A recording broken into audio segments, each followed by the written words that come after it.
The galactic trade station Omega-7 hadn't changed much in 5 years. The same crystalline walls reflected the light of distant stars. The same vendors hawked their wares in a dozen alien tongues, and the same species mingled in the vast central hub. But today, something was different. The usual cacophony of alien chatter had dulled to whispers, and every eye, compound, stalked or otherwise, was fixed on the main entrance. Marcus Thompson stood at the threshold, no longer the scrawny human who'd been laughed out of this very station half a decade ago. His shoulders had broadened, his stance commanding, and behind him stood 12 other humans in matching tactical gear. They moved as one unit, their synchronized steps echoing through the suddenly silent marketplace. The Vortak merchant who'd once shoved Marcus into a waste disposal unit for being in the way, now pressed himself against his stall, his forearms trembling. The memory of that day still burned in Marcus's mind. How the entire station had erupted in laughter when he'd emerged covered in alien refuse. How they'd called humans the galaxy's jesters. Too weak to matter, too few to fear. Thompson, a gravelly voice called out.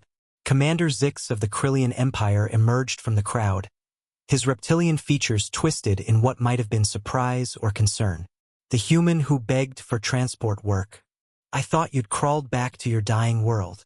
Marcus smiled, but it didn't reach his eyes. Things change, Zix. Earth didn't die. We adapted.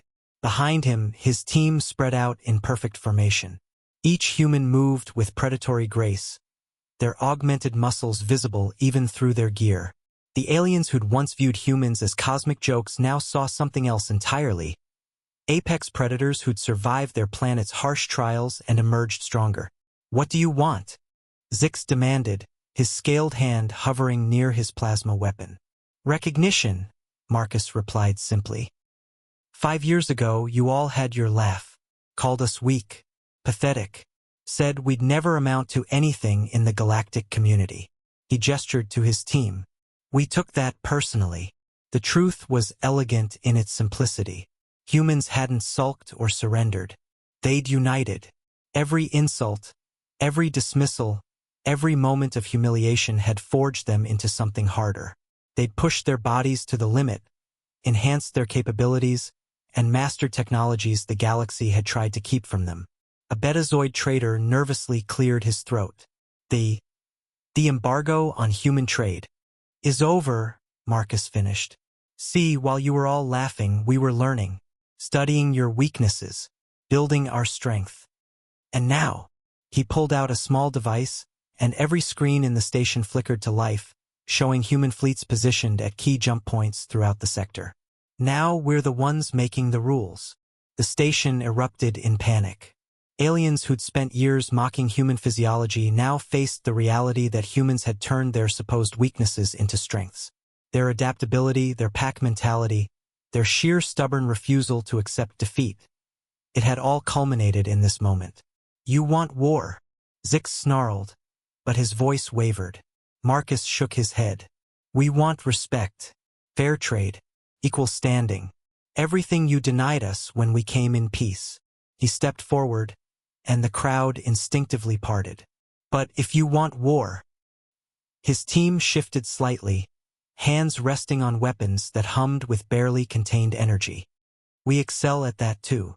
The silence stretched until a small Iridian approached, her antennae twitching nervously. She'd been kind to Marcus once, sharing her meal when he'd had nothing. He nodded to her, his expression softening marginally.